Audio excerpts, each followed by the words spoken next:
ओशो की पुस्तक है एक एक कदम। दूसरा भाग है खोज, हिम्मत अते प्यास। मेरे प्यारे अपने, हुणे हुणे तुहाडे वल आउण लई घर तो निकलिया। सूरजमुखी दे फुल्लां नूं सूरज वल मूंह कीते होए देखिया ते याद आया कि मनुख दे जीवन दा दुख यही है। मनुख दी सारी पीड़, सारा संताप यही है कि वह अपना सूरज वल मूंह नहीं कर सकता। असी सारे लोग जीवन भर सच वल पिठ करके खड़े रहंदे आ। सूरज वल जो भी पिठ करके खड़ा होएगा उहदा खुद दा परछावां उहदा हनेरा बन जांदा है। जिस दी पिठ सूरज वल होएगी उहदा खुद दा परछावां उहदे सामने पएगा ते उहदा रस्ता हनेरा हो जाएगा। ते जो सूरज वल मूंह कर लैंदा है उहदा परछावां उसदे लई गायब हो जांदा है ते उस दियां अखां ते उहदा रस्ता रोशन हो जांदा है। दुनिया च दो तरह दे लोग हन। एक वो लोग जो सूरज वल पिठ करी रखते हन ते थोड़े जिहे वो लोग जो सूरज वल मूंह कर लेंदे हन। जो लोग सूरज वल पिठ कर लेंदे हन उन्हां दा जीवन दुख, पीड़ा ते मौत तो इलावा कुछ भी नहीं। उन्हां दा जीवन एक बुरे सुपने तो ज्यादा नहीं। वो नाम मात्र ही जिउंदे,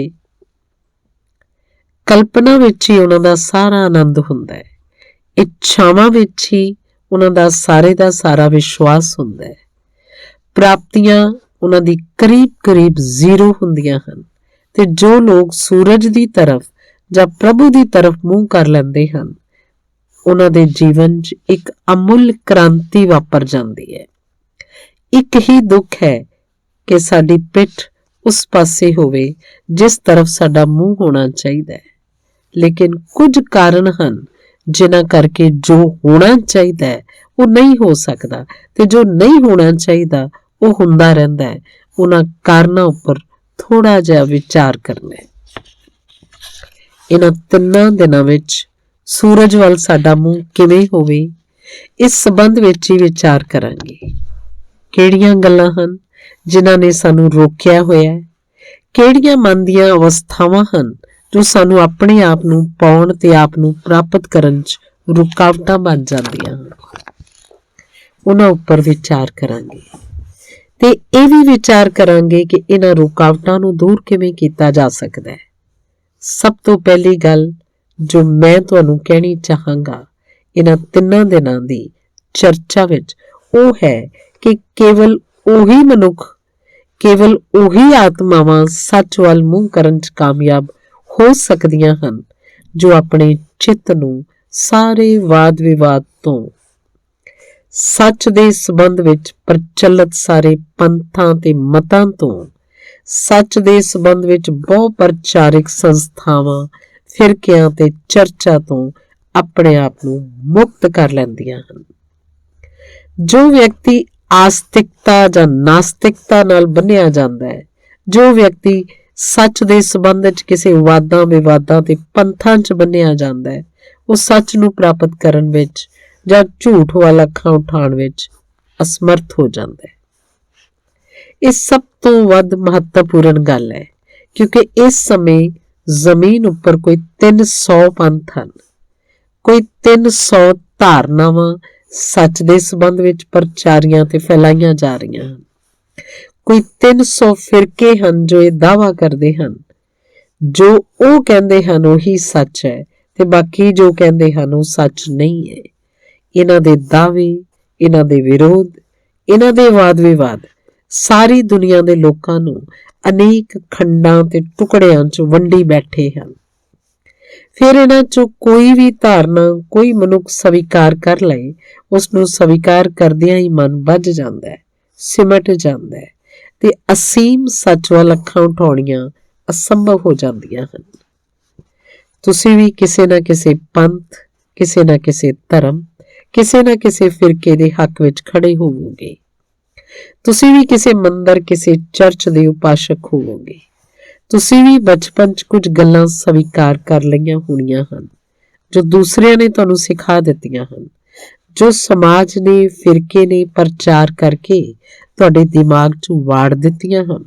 ਤਾਂ ਆਪ ਯਾਦ ਰੱਖੋ, ਜੇਕਰ ਤੁਸੀਂ ਕਿਸੇ ਤਰ੍ਹਾਂ ਕਿਸੇ ਪੱਖ ਨਾਲ ਬੰਨੇ ਹੋ ਤਾਂ ਹੋਰ ਕੁਝ ਵੀ ਹੋ ਜਾਏ, ਸੱਚ ਦਾ ਅਨੁਭਵ ਤੁਹਾਨੂੰ ਨਹੀਂ ਹੋ ਸਕਦਾ। ਜੋ ਵਿਅਕਤੀ ਖੁਦ ਨੂੰ ਕਿਸੇ ਧਾਰਨਾ ਨਾਲ ਬੰਨ ਲੈਂਦਾ ਹੈ, ਉਹ ਸੱਚ ਨੂੰ ਜਾਣਨ ਲਈ ਕਿਵੇਂ ਸਮਰੱਥ ਹੋਏਗਾ, ਜਿਸ ਦੀ ਕੋਈ ਧਾਰਨਾ ਸੰਭਵ ਨਹੀਂ ਹੈ। ਜੋ ਵਿਅਕਤੀ ਕਿਸੇ ਕਿਨਾਰੇ ਨਾਲ ਆਪਣੇ ਆਪ ਨੂੰ, ਜਿੱਥੇ ਕਿ ਸਭ ਕਿਨਾਰੇ ਛੱਡ ਦੇਣੇ ਪੈਂਦੇ ਹਨ, ਨਿਰਪੱਖ ਹੋਏ ਬਿਨਾਂ ਕੋਈ ਸੱਚ ਦੇ ਪੱਖ ਵਿੱਚ ਨਹੀਂ ਹੋ ਸਕਦਾ। ਸਭ ਤੋਂ ਵੱਡੀ ਰੁਕਾਵਟ ਮਨੁੱਖ ਦੀ ਇੱਛਾ ਦੀ ਸੁਤੰਤਰਤਾ ਵਿੱਚ ਉਹਨਾਂ ਦੀ ਇਹੀ ਸਥਾਪਤ, ਇਹੀ ਪ੍ਰਚਲਿਤ ਤੇ ਪਰੰਪਰਾਵਾਂ ਨਾਲ ਸਵੀਕਾਰ ਕੀਤੇ ਹੋਏ ਵਾਦ ਵਿਵਾਦ ਹੋ ਜਾਂਦੇ ਹਨ। ਸ਼ਾਸਤਰ ਤੇ ਸ਼ਬਦ ਰੋਕ ਲੈਂਦੇ ਹਨ। ਵਿਚਾਰ ਤੇ ਵਿਚਾਰਧਾਰਾਵਾਂ ਬੰਧਨ ਬਣ ਜਾਂਦੀਆਂ ਹਨ, ਜਦੋਂ ਕਿ ਮਨ ਦੀ ਮੁਕਤੀ ਚਾਹੀਦੀ ਹੈ। ਮਨ ਤੇ ਕੋਈ ਬੰਧਨ, ਕੋਈ ਪਰਦਾ ਨਹੀਂ ਹੋਣਾ ਚਾਹੀਦਾ। ਜੇਕਰ ਅੱਖਾਂ ਕਿਸੇ ਚਿੱਤਰਾਂ ਨਾਲ ਭਰੀਆਂ ਹੋਣ ਤਾਂ ਮੈਂ ਤੁਹਾਨੂੰ ਦੇਖਣ ਵਿੱਚ ਅਸਮਰਥ ਹੋ ਜਾਵਾਂਗਾ, ਤੇ ਜੇਕਰ ਸ਼ੀਸ਼ਾ ਕਿਸੇ ਤਸਵੀਰਾਂ ਨੂੰ ਫੜ ਲਵੇ ਤਾਂ ਫਿਰ ਸ਼ੀਸ਼ਾ ਦੂਸਰਿਆਂ ਦੇ ਪ੍ਰਤੀਬਿੰਬ ਬਣਾਉਣ 'ਚ ਅਸਫਲ ਹੋ ਜਾਏਗਾ।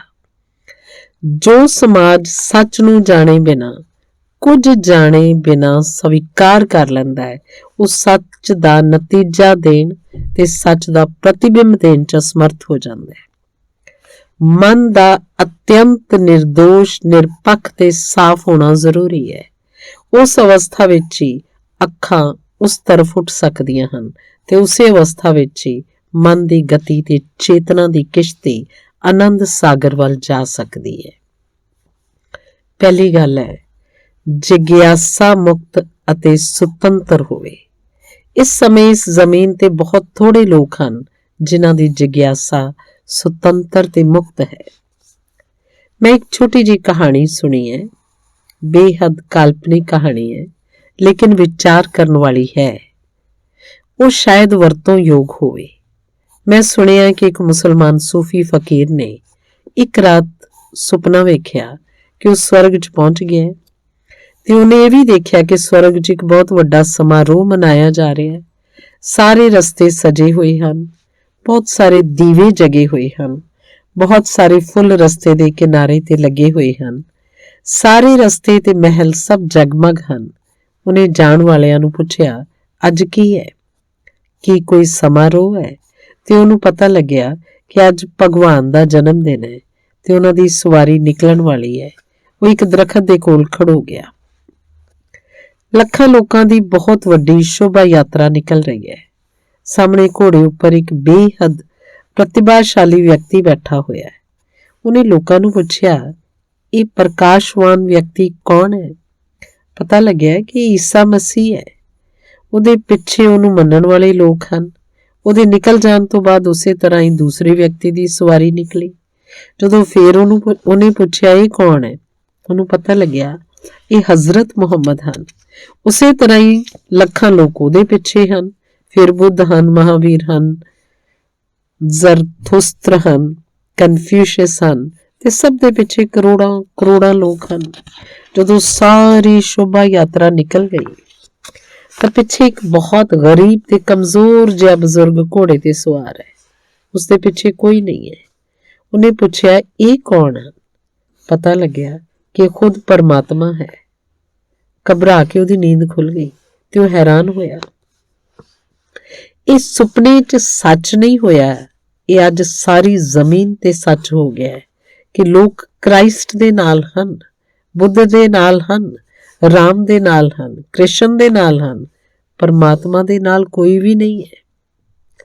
ਜਿਸ ਨੇ ਪਰਮਾਤਮਾ ਦੇ ਨਾਲ ਹੋਣਾ ਹੋਵੇ, ਉਹਨੂੰ ਵਿਚਾਲੇ ਕਿਸੇ ਵਿਚੋਲੇ ਦੀ ਵੀ ਜ਼ਰੂਰਤ ਨਹੀਂ ਹੈ।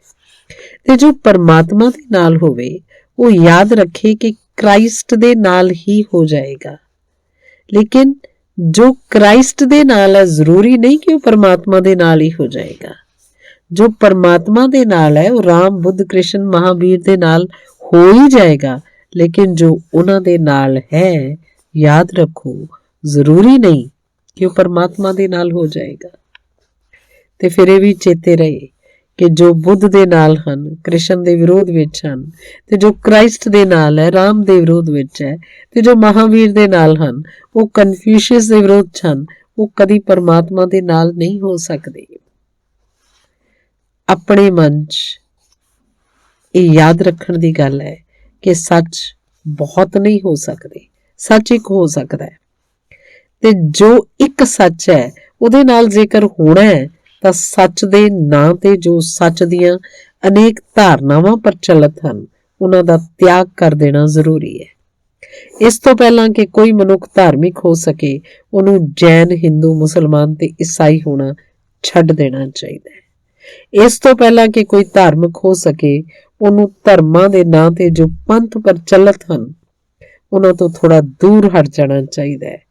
ਜਿੰਨਾ ਉਹਨਾਂ ਤੋਂ ਦੂਰ ਹੋਏਗਾ ਉਨਾ ਹੀ ਧਰਮ ਦੇ ਨੇੜੇ ਹੋਏਗਾ, ਤੇ ਜਿੰਨਾ ਬੰਨਿਆ ਜਾਏਗਾ ਉਨਾ ਹੀ ਧਰਮ ਤੋਂ ਦੂਰ ਹੋ ਜਾਏਗਾ। ਇਹ ਸੁਭਾਵਿਕ ਵੀ ਹੈ, ਪਰ ਇਹ ਇਸ ਲਈ ਵੀ ਸੁਭਾਵਿਕ ਹੈ ਕਿ ਜਿਸ ਸੱਚ ਨੂੰ ਅਸੀਂ ਦੂਸਰਿਆਂ ਤੋਂ ਸਵੀਕਾਰ ਕਰ ਲੈਂਦੇ ਹਾਂ ਉਹ ਸਾਡੇ ਲਈ ਸੱਚ ਨਹੀਂ ਹੁੰਦਾ। ਸੱਚ ਦੇ ਸੰਬੰਧ ਵਿੱਚ ਕੁਝ ਗੱਲਾਂ ਵਿੱਚ ਸਭ ਤੋਂ ਵੱਧ ਮਹੱਤਵਪੂਰਨ ਹੈ ਕਿ ਉਹ ਖੁਦ ਅਨੁਭਵ ਕੀਤਾ ਹੋਵੇ ਤਾਂ ਹੀ ਸੱਚ ਹੁੰਦਾ ਹੈ। ਦੂਸਰਿਆਂ ਦਾ ਕੀਤਾ ਹੋਵੇ ਤਾਂ ਝੂਠ ਹੋ ਜਾਂਦਾ ਹੈ। ਸੱਚ ਕੋਈ ਵੀ ਦੂਸਰਾ ਵਿਅਕਤੀ ਤੀਸਰੇ ਵਿਅਕਤੀ ਨੂੰ ਨਹੀਂ ਦੇ ਸਕਦਾ। ਸੱਚ ਕੋਈ ਐਸੀ ਸੰਪਤੀ ਨਹੀਂ ਜੋ ਦਿੱਤੀ ਜਾ ਸਕੇ ਜਾਂ ਟ੍ਰਾਂਸਫਰ ਹੋ ਸਕੇ। ਸੱਚ ਕੋਈ ਐਸੀ ਗੱਲ ਨਹੀਂ ਹੈ ਕਿ ਤੁਸੀਂ ਉਹਨੂੰ ਉਧਾਰ ਲੈ ਸਕੋ ਜਾਂ ਚੋਰੀ ਕਰ ਸਕੋ ਜਾਂ ਭਿੱਖਿਆ 'ਚ ਹਾਸਿਲ ਕਰ ਸਕੋ। ਸੱਚ ਇਕੱਲੀ ਸੰਪਤੀ ਹੈ ਜੋ ਖੁਦ ਹੀ ਪਾਉਣੀ ਹੁੰਦੀ ਹੈ, ਹੋਰ ਕੋਈ ਰਸਤਾ ਹੀ ਨਹੀਂ ਹੁੰਦਾ।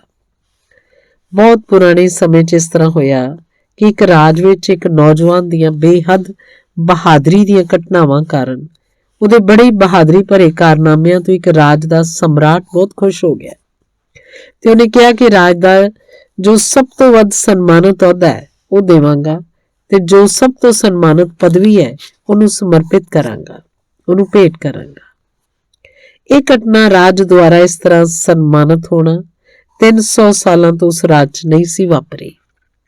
ਉਸ ਨੌਜਵਾਨ ਨੂੰ ਖੁਸ਼ ਹੋ ਜਾਣਾ ਚਾਹੀਦਾ ਸੀ, ਲੇਕਿਨ ਲੋਕਾਂ ਨੇ ਰਾਜੇ ਨੂੰ ਕਿਹਾ ਕਿ ਨੌਜਵਾਨ ਖੁਸ਼ ਨਹੀਂ ਹੈ। ਰਾਜੇ ਨੇ ਉਸ ਨੂੰ ਬੁਲਾਇਆ ਤੇ ਉਹਨੂੰ ਕਿਹਾ 300 ਸਾਲਾਂ ਤੋਂ ਇਹ ਸਨਮਾਨ ਕਿਸੇ ਨੂੰ ਨਹੀਂ ਮਿਲਿਆ। ਰਾਜ ਦਾ ਸਰਵਉੱਚ ਸਨਮਾਨ ਮੈਂ ਤੈਨੂੰ ਦੇ ਰਿਹਾ, ਪਰ ਸੁਣਿਆ ਕਿ ਤੂੰ ਖੁਸ਼ ਨਹੀਂ ਹੈ। ਉਸ ਨੌਜਵਾਨ ਨੇ ਕਿਹਾ ਕਿ ਮੈਨੂੰ ਪੈਸਾ ਨਹੀਂ ਚਾਹੀਦਾ, ਮੈਨੂੰ ਅਹੁਦਾ ਨਹੀਂ ਚਾਹੀਦਾ, ਮੈਨੂੰ ਸ਼ੋਭਾ ਤੇ ਗੌਰਵ ਨਹੀਂ ਚਾਹੀਦੇ, ਮੈਂ ਕੁਝ ਹੋਰ ਮੰਗਦਾ।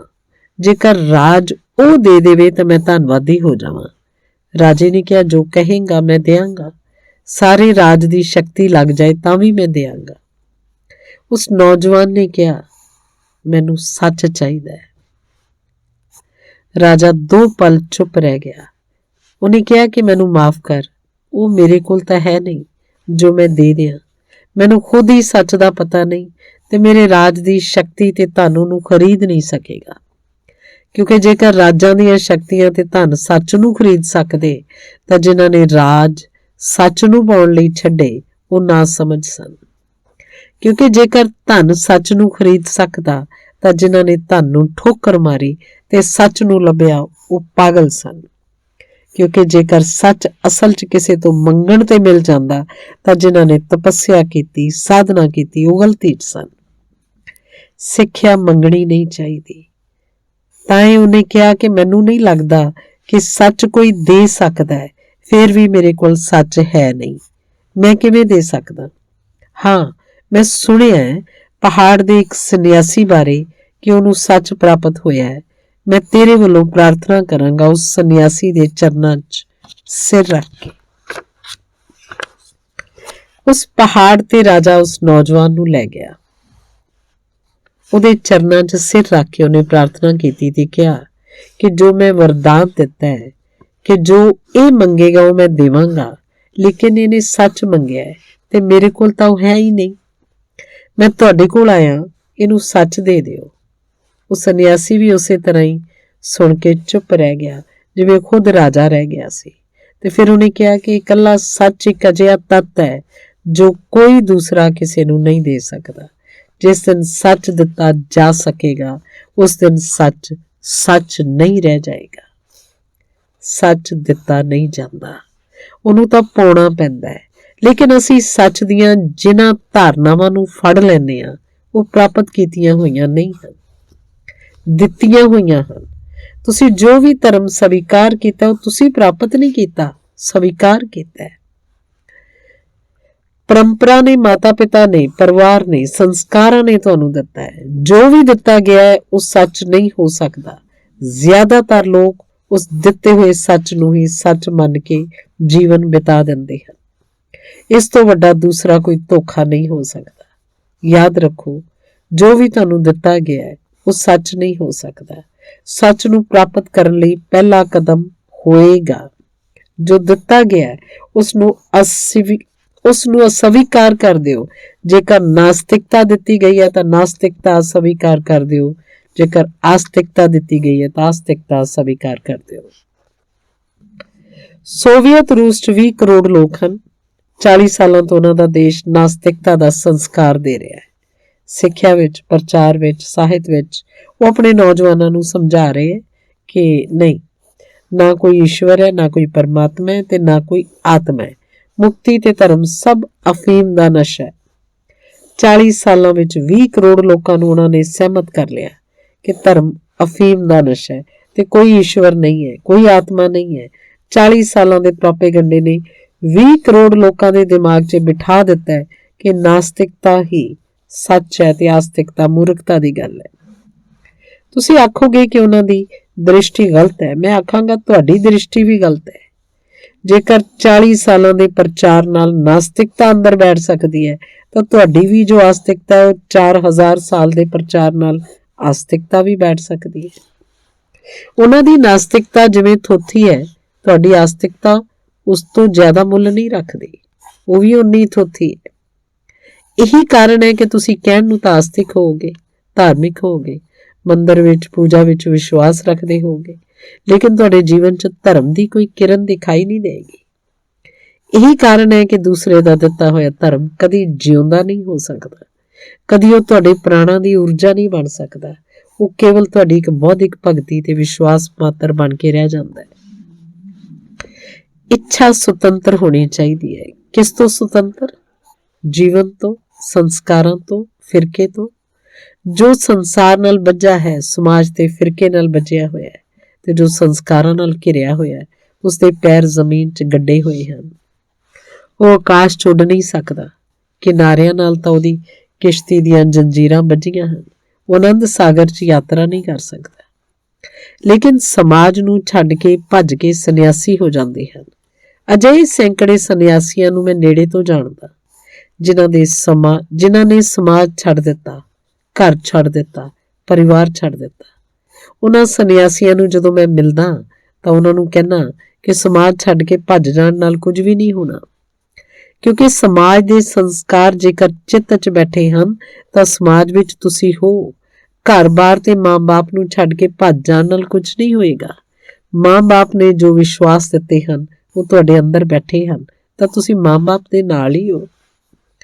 ਸਮਾਜ ਤੇ ਸੰਸਕਾਰ ਨੂੰ ਛੱਡਣ ਦਾ ਹੀ ਅਰਥ ਨਹੀਂ ਹੈ ਕਿ ਕੋਈ ਪਿੰਡ ਨੂੰ ਛੱਡ ਕੇ ਜੰਗਲ 'ਚ ਚਲਿਆ ਜਾਏ। ਸਮਾਜ ਨੂੰ ਛੱਡਣ ਦਾ ਅਰਥ ਹੈ ਕਿ ਸਮਾਜ ਨੇ ਜੋ ਵਿਸ਼ਵਾਸ ਦਿੱਤੇ ਹਨ ਉਹਨਾਂ ਨੂੰ ਛੱਡ ਦੇਣਾ ਹੈ। ਬੜੇ ਹੌਸਲੇ ਦੀ ਗੱਲ ਹੈ। ਜਾਣਨ ਦੀ ਇੱਛਾ ਇਸ ਸੰਸਾਰ 'ਚ ਸਭ ਤੋਂ ਵੱਡੇ ਹੌਸਲੇ ਦੀ ਗੱਲ ਹੈ। ਇਨਕੁਆਇਰੀ ਇਸ ਸੰਸਾਰ 'ਚ ਸਭ ਤੋਂ ਵੱਡੇ ਹੌਸਲੇ ਦੀ ਗੱਲ ਹੈ। ਆਪਣੇ ਮਾਂ-ਬਾਪ ਨੂੰ ਛੱਡਣਾ ਇੰਨਾ ਮੁਸ਼ਕਿਲ ਨਹੀਂ ਜਿੰਨਾ ਸਮਾਜ ਦੁਆਰਾ ਦਿੱਤੇ ਗਏ ਸੰਸਕਾਰਾਂ ਨੂੰ ਛੱਡਣਾ ਮੁਸ਼ਕਿਲ ਹੈ। ਕਿਉਂ? ਕਿਉਂਕਿ ਡਰ ਲੱਗਦਾ ਹੈ ਇਕੱਲੇ ਹੋ ਜਾਣ ਦਾ। ਸਮਾਜ ਵਿੱਚ, ਭੀੜ ਵਿੱਚ ਅਸੀਂ ਇਕੱਲੇ ਨਹੀਂ ਹੁੰਦੇ। ਹਜ਼ਾਰਾਂ ਲੋਕ ਸਾਡੇ ਨਾਲ ਹਨ। ਉਹਨਾਂ ਦੀ ਭੀੜ ਸਾਨੂੰ ਵਿਸ਼ਵਾਸ ਦਿਵਾਉਂਦੀ ਹੈ ਕਿ ਜਦੋਂ ਇੰਨੇ ਲੋਕ ਮੰਨਦੇ ਹਨ ਇਸ ਗੱਲ ਨੂੰ ਤਾਂ ਉਹ ਜ਼ਰੂਰ ਸੱਚ ਹੋਏਗੀ। ਭੀੜ ਵਿਸ਼ਵਾਸ ਦਿਵਾ ਦਿੰਦੀ ਹੈ। ਮੂਰਖਤਾਪੂਰਨ ਗੱਲਾਂ ਉੱਪਰ ਵੀ ਭੀੜ ਵਿਸ਼ਵਾਸ ਕਰਵਾ ਦਿੰਦੀ ਹੈ। ਜੇਕਰ ਭੀੜ ਨਾਲ ਹੋਵੇ ਤਾਂ ਵਿਅਕਤੀਆਂ ਤੋਂ ਅਜਿਹੇ ਕੰਮ ਕਰਵਾਏ ਜਾ ਸਕਦੇ ਹਨ ਜੋ ਉਹ ਇਕੱਲੇ ਕਰਨ ਲਈ ਕਦੀ ਰਾਜ਼ੀ ਨਹੀਂ ਹੋਣਗੇ। ਦੁਨੀਆ 'ਚ ਜਿੰਨੇ ਪਾਪ ਹੋਏ ਹਨ ਉਹਨਾਂ ਵਿੱਚੋਂ ਇਕੱਲੇ ਵਿਅਕਤੀਆਂ ਨੇ ਜ਼ਿਆਦਾ ਪਾਪ ਨਹੀਂ ਕੀਤੇ, ਭੀੜ ਨੇ ਜ਼ਿਆਦਾ ਪਾਪ ਕੀਤੇ ਹਨ। ਭੀੜ ਪਾਪ ਇਸ ਲਈ ਕਰ ਸਕਦੀ ਹੈ ਕਿ ਉਸ ਵਿੱਚ ਇਸ ਤਰ੍ਹਾਂ ਲੱਗਦਾ ਹੈ ਕਿ ਜੋ ਕਿਹਾ ਜਾ ਰਿਹਾ ਉਹ ਠੀਕ ਹੀ ਹੋਏਗਾ। ਇੰਨੇ ਲੋਕ ਨਾਲ ਹਨ, ਇੰਨੇ ਲੋਕ ਨਾ ਸਮਝ ਹੋ ਸਕਦੇ ਹਨ। ਜੇਕਰ ਇੱਕ ਧਰਮ ਇਹ ਕਹੇ ਕਿ ਅਸੀਂ ਇੱਕ ਮੁਲਕ ਉੱਪਰ ਹਮਲਾ ਕਰਦੇ ਹਾਂ ਕਿਉਂਕਿ ਇਹ ਧਰਮ ਦਾ ਜਿਹਾਦ ਹੈ, ਇਹ ਧਰਮ ਯੁੱਧ ਹੈ, ਕਿਉਂਕਿ ਅਸੀਂ ਧਰਮ ਦਾ ਪ੍ਰਚਾਰ ਕਰਨ ਜਾ ਰਹੇ ਹਾਂ, ਦੁਨੀਆ ਨੂੰ ਧਰਮ ਸਿਖਾਉਣ ਜਾ ਰਹੇ ਹਾਂ। ਜੇਕਰ ਇੱਕ ਆਦਮੀ ਨੂੰ ਇਹ ਕਿਹਾ ਜਾਏ ਕਿ ਧਰਮ ਦੇ ਪ੍ਰਚਾਰ ਲਈ ਹਜ਼ਾਰਾਂ ਲੋਕਾਂ ਦੀ ਹੱਤਿਆ ਕਰਨੀ ਹੋਏਗੀ ਤਾਂ ਆਦਮੀ ਸ਼ਾਇਦ ਸੰਕੋਚ ਕਰੇ। ਵਿਚਾਰ ਕੇ ਜਦੋਂ ਦੇਖਦਾ ਹੈ ਕਿ ਲੱਖਾਂ ਲੋਕ ਨਾਲ ਹਨ ਤਾਂ ਆਪਣੇ ਵਿਚਾਰ ਦੀ ਫਿਕਰ ਛੱਡ ਦਿੰਦਾ ਹੈ ਕਿ ਇੰਨੇ ਆਦਮੀ ਨਾਲ ਹਨ ਤਾਂ ਜੋ ਕਹਿੰਦੇ ਹੋਣਗੇ ਠੀਕ ਹੀ ਕਹਿੰਦੇ ਹੋਣਗੇ। ਇਸ ਲਈ ਭੀੜ ਨੂੰ ਛੱਡਣ 'ਚ ਡਰ ਲੱਗਦਾ ਹੈ, ਕਿਉਂਕਿ ਭੀੜ ਨੂੰ ਛੱਡਣ ਦਾ ਅਰਥ ਹੈ ਪੂਰੀ ਜੀਵਨ ਦ੍ਰਿਸ਼ਟੀ ਉੱਪਰ ਰੀਕਨਸੀਡਰੇਸ਼ਨ ਕਰਨਾ ਹੋਏਗਾ। ਇਸ ਲਈ ਸਾਰੇ ਲੋਕ ਭੀੜ ਨਾਲ ਚਿੰਬੜੇ ਰਹਿੰਦੇ ਹਨ, ਹਰ ਆਦਮੀ ਭੀੜ ਨਾਲ ਜੁੜਿਆ ਰਹਿੰਦਾ ਹੈ। ਲੇਕਿਨ ਯਾਦ ਰੱਖੋ, ਜੋ ਇਕੱਲਾ ਹੋਣ ਲਈ ਰਾਜ਼ੀ ਨਹੀਂ ਹੈ, ਜੋ ਭੀੜ ਤੋਂ ਮੁਕਤ ਨਹੀਂ ਹੋ ਸਕਦਾ, ਉਹ ਸੱਚ ਦੀਆਂ ਗੱਲਾਂ ਉੱਪਰ ਵਿਚਾਰ ਕਰਨਾ ਛੱਡ ਦੇ। ਉਹਨੂੰ ਸੱਚ ਨਾਲ ਕਦੇ ਕੋਈ ਸੰਬੰਧ ਨਹੀਂ ਹੋਏਗਾ। ਸੱਚ ਦਾ ਰਸਤਾ ਬਹੁਤ ਹੀ ਇਕੱਲਾ ਹੈ। ਲੋਕ ਸੋਚਦੇ ਹਨ ਇਕੱਲੇ ਦਾ ਅਰਥ ਹੈ ਪਹਾੜ ਤੇ ਚਲੇ ਜਾਣਾ। ਲੋਕ ਸੋਚਦੇ ਹਨ ਇਕੱਲੇ ਦਾ ਅਰਥ ਹੈ ਘਰ ਦੁਆਰ ਛੱਡ ਦੇਣਾ। ਇਕੱਲੇ ਦਾ ਅਰਥ ਹੈ ਭੀੜ ਦਾ ਸਾਥ ਛੱਡ ਦੇਣਾ। ਭੀੜ ਤੋਂ ਮੁਕਤ ਹੋ ਜਾਏ ਤਾਂ ਆਦਮੀ ਇਕੱਲਾ ਹੋ ਜਾਏ। ਖੋਜ ਹੌਸਲੇ ਦੀ ਗੱਲ ਹੈ। ਹੌਸਲਾ ਸ਼ਰਤ ਹੈ ਸੱਚ ਨੂੰ ਪਾਉਣ ਲਈ। ਜਿਨ੍ਹਾਂ 'ਚ ਹੌਸਲਾ ਨਹੀਂ, ਉਹ ਜ਼ਮੀਨ ਉੱਪਰ ਹੀ ਰੇਂਗਦੇ ਰਹਿਣਗੇ, ਆਕਾਸ਼ 'ਚ ਉੱਡ ਨਹੀਂ ਸਕਣਗੇ। ਜਿਨ੍ਹਾਂ ਵਿੱਚ ਹੌਸਲਾ ਨਹੀਂ ਹੈ, ਉਹ ਦੂਸਰਿਆਂ ਦੇ ਉਧਾਰ ਸੱਚਾਂ ਨੂੰ ਹੀ ਢੋਂਦੇ ਰਹਿਣਗੇ, ਆਪਣੇ ਸੱਚ ਦੀ ਤਲਾਸ਼ ਨਹੀਂ ਕਰ ਸਕਣਗੇ। ਤੇ ਜਿਸ ਦੇ ਕੋਲ ਆਪਣਾ ਸੱਚ ਨਾ ਹੋਵੇ, ਉਹ ਜਿਉਂਦਾ ਤਾਂ ਉਹਦੇ ਜਿਉਂਦੇ ਹੋਣ ਦਾ ਨਾ ਤਾਂ ਕੋਈ ਅਰਥ ਹੈ, ਨਾ ਹੀ ਕੋਈ ਮਕਸਦ, ਤੇ ਨਾ ਹੀ ਇਹ ਉਚਿਤ ਹੈ ਕਿ ਅਸੀਂ ਉਹਨੂੰ ਜੀਵਤ ਆਖੀਏ। ਜਦੋਂ ਆਪਣਾ ਸੱਚ ਹੁੰਦਾ ਹੈ ਤਾਂ ਜੀਵਨ ਵਿੱਚ ਚਾਨਣ ਹੋ ਜਾਂਦਾ ਹੈ, ਕਿਉਂਕਿ ਸੱਚ ਦੀਵੇ ਦੀ ਤਰ੍ਹਾਂ ਸਾਰੇ ਜੀਵਨ ਨੂੰ ਰੁਸ਼ਨਾ ਦਿੰਦਾ ਹੈ। ਪਹਿਲਾ ਸੂਤਰ ਹੈ ਆਪਣੀ ਜਾਣਨ ਦੀ ਇੱਛਾ ਨੂੰ ਜੀਵਨ ਤੋਂ ਮੁਕਤ ਕਰ ਲਓ। ਆਪਣੀ ਖੋਜ ਨੂੰ ਸੰਸਕਾਰ ਤੋਂ ਮੁਕਤ ਕਰ ਲਓ। ਆਪਣੀ ਖੋਜ ਨੂੰ ਨਿੱਜੀ ਕਰ ਲਓ, ਵਿਅਕਤੀਗਤ ਕਰ ਲਓ ਤੇ ਸੱਚ ਨੂੰ ਆਪਣੇ ਤੇ ਪਰਮਾਤਮਾ ਦੇ ਵਿੱਚ ਸੰਬੰਧ ਸਮਝੋ। ਉਸ ਵਿੱਚ ਤੁਹਾਡਾ ਪਰਿਵਾਰ, ਤੁਹਾਡਾ ਫਿਰਕਾ ਕਿਤੇ ਵੀ ਨਹੀਂ ਆਉਂਦਾ। ਤੇ ਇਹ ਮਨ ਨੂੰ ਮੁਕਤ ਕਰਕੇ ਜੰਜੀਰਾਂ ਨੂੰ ਤੋੜ ਦੇਣ ਦੀ ਪਹਿਲੀ ਧਾਰਨਾ ਹੈ। ਪਹਿਲਾ ਸੂਤਰ ਮੈਂ ਤੁਹਾਨੂੰ ਕਿਹਾ, ਆਪਣੀ ਖੋਜ ਨੂੰ ਮੁਕਤ ਕਰਨ ਦਾ। ਦੂਸਰੀ ਗੱਲ ਜੋ ਖੋਜ ਨਾਲ ਹੀ ਸੰਬੰਧਿਤ ਹੈ ਤੇ ਮੈਂ ਕਹੀ ਹੈ, ਉਹ ਹੈ ਹੌਸਲਾ ਪੈਦਾ ਕਰਨ ਦੀ। ਅਸੀਂ ਸਾਰੇ ਲੋਕ ਬੇਹੱਦ ਕਮਜ਼ੋਰ ਹਾਂ। ਅਸੀਂ ਸਾਰੇ ਲੋਕ ਬੇਹੱਦ ਆਲਸੀ ਹਾਂ। ਅਸੀਂ ਸਾਰੇ ਲੋਕ ਬੇਹੱਦ ਸ਼ਕਤੀਹੀਨ ਹਾਂ। ਤੇ ਸਾਡੀ ਸ਼ਕਤੀਹੀਣਤਾ ਤੇ ਸਾਡੀ ਆਲਸਤਾ ਤੇ ਸਾਡੇ ਸਾਹਸ ਦੀ ਕਮੀ ਇਕੱਠੀ ਮਿਲ ਕੇ ਸਾਡੀ ਗਤੀ ਨੂੰ, ਸਾਡੇ ਉੱਪਰ ਉੱਠਣ ਨੂੰ ਬੰਦ ਕਰ ਦਿੰਦੀ ਹੈ। ਜੇਕਰ ਕੁਝ ਥੋੜਾ ਜਿਹਾ ਵੀ ਅਸੀਂ ਹੌਸਲਾ ਇਕੱਠਾ ਕਰ ਸਕੀਏ, ਥੋੜੀ ਜਿਹੀ ਸ਼ਕਤੀ ਇਕੱਠੀ ਕਰ ਸਕੀਏ, ਥੋੜੀ ਹਿੰਮਤ ਕਰ ਸਕੀਏ ਤਾਂ ਗਤੀ ਸੰਭਵ ਹੋ ਸਕਦੀ ਹੈ।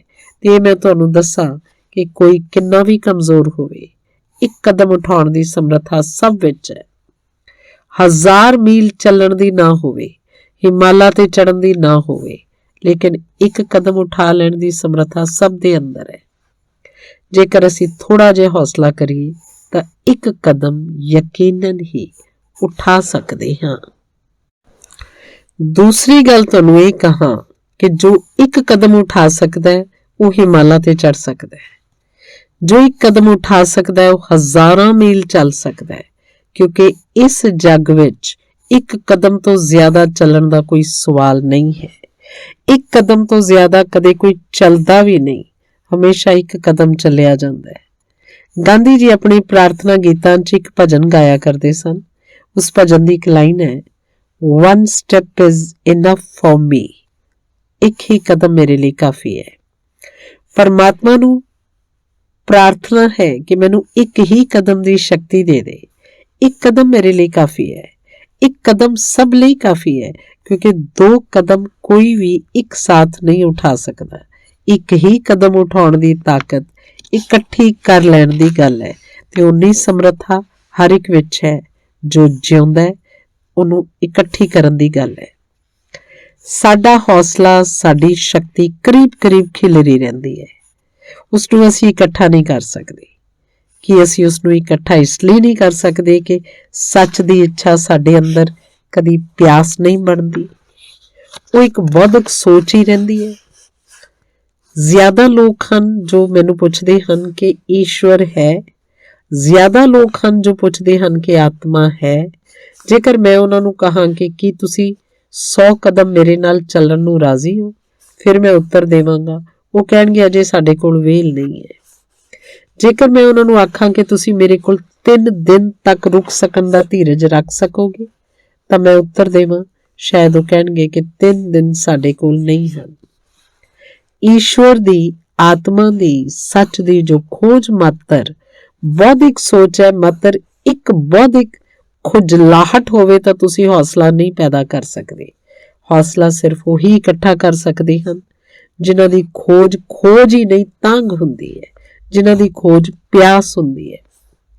ਬੁੱਧ ਦੇ ਕੋਲ ਇੱਕ ਨੌਜਵਾਨ ਗਿਆ ਤੇ ਉਸ ਨੌਜਵਾਨ ਨੇ ਕਿਹਾ, ਮੈਂ ਸੱਚ ਦੇ ਸੰਬੰਧ ਵਿੱਚ ਜਾਣਨ ਲਈ ਤੁਹਾਡੇ ਕੋਲ ਆਇਆ। ਬੁੱਧ ਨੇ ਪੁੱਛਿਆ, ਜਾਣਨ ਦੇ ਮੁੱਲ ਦੇ ਤੌਰ ਤੇ ਕੀ ਦੇ ਸਕੋਗੇ? ਸੱਚ ਤਾਂ ਜਾਣਿਆ ਜਾ ਸਕਦਾ ਹੈ, ਲੇਕਿਨ ਮੁੱਲ ਕੀ ਚੁਕਾਓਗੇ?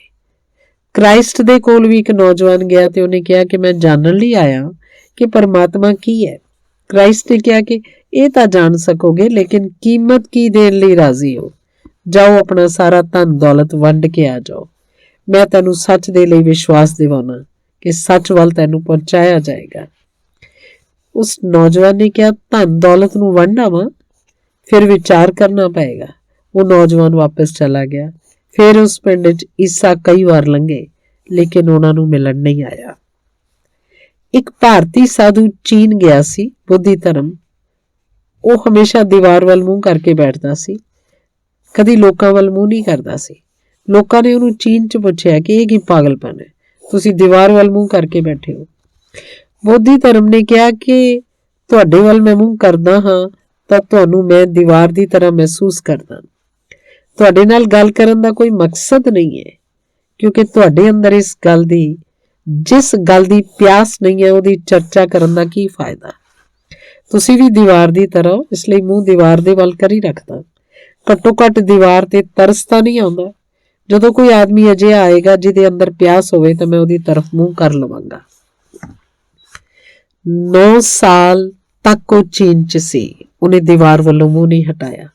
ਇੱਕ ਦਿਨ ਹੁਈਨੇਂਗ ਨਾਂ ਦਾ ਇੱਕ ਵਿਅਕਤੀ ਆਇਆ ਤੇ ਉਹਦੇ ਪਿੱਛੇ ਖੜਾ ਹੋ ਗਿਆ। ਹੁਈਨੇਂਗ ਨੇ ਕਿਹਾ ਕਿ ਇਸ ਪਾਸੇ ਮੂੰਹ ਕਰ ਲਓ। ਉਹ ਆਦਮੀ ਆ ਗਿਆ ਜਿਹਦੀ ਉਡੀਕ ਸੀ। ਬੋਧੀ ਧਰਮ ਨੇ ਕਿਹਾ ਕਿ ਸਬੂਤ? ਦੀਵਾਰ ਵਾਲੀ ਮੂੰਹ ਰਿਹਾ ਤੇ ਕਿਹਾ ਕਿ ਸਬੂਤ? ਇਸ ਆਦਮੀ ਨੇ ਇੱਕ ਹੱਥ ਕੱਟ ਕੇ ਉਹਦੇ ਹੱਥ ਤੇ ਰੱਖ ਦਿੱਤਾ। ਬੋਧੀ ਧਰਮ ਘਬਰਾ ਗਿਆ ਤੇ ਉਸ ਆਦਮੀ ਨੇ ਕਿਹਾ, ਜੇਕਰ ਥੋੜੀ ਦੇਰ ਹੋਰ ਰੁਕਿਆ ਤਾਂ ਗਰਦਨ ਨਾਲ ਸਬੂਤ ਦੇਵਾਂਗਾ। ਬੋਧੀ ਧਰਮ ਨੇ ਮੂੰਹ ਇਸ ਪਾਸੇ ਕਰ ਲਿਆ। ਉਹਨੇ ਕਿਹਾ, ਠੀਕ ਹੈ। ਉਹ ਆਦਮੀ ਆ ਗਿਆ।